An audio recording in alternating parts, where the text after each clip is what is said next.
کسی بھی مرد کی اچھی تربیت کا اندازہ کیسے لگایا جا سکتا ہے؟ تو بانو قدسیہ نے کیا خوبصورت آگے سے جواب دیا۔ انہوں نے کہا کہ کسی بھی مرد کی اچھی تربیت کا اگر آپ نے پتہ لگوانا ہو نا، تو آپ یہ دیکھیں کہ جب اس کی عورت کوئی غلطی کرتی ہے یا عورت کے قصوروار ہونے کے بعد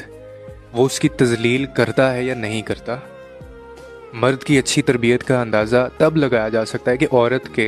قصوروار ہونے کے باوجود وہ اس کی تذلیل نہ کرے، کیونکہ وہ جانتا ہے کہ اللہ تعالیٰ نے ایک عورت کو کمزور، ناقص عقل والا بنایا ہے اور اس میں غلطی کی گنجائش رکھی ہے، اور اللہ نے مرد کا جو ایک درجہ عورت سے بلند رکھا ہے نا، اس کا بھی یہی مطلب ہے کہ وہ اس چیز کو سمجھے کہ وہ اس کا محافظ ہے، وہ اس کو ذلیل کرنے کے لیے دنیا میں نہیں آیا۔ تو اسی لیے اگر کبھی کبھار ایسا موقع آ جائے کہ وہ غلطی پہ ہو تو اس کو ذلیل مت کیا کریں، بلکہ اس کا احترام کیا کریں۔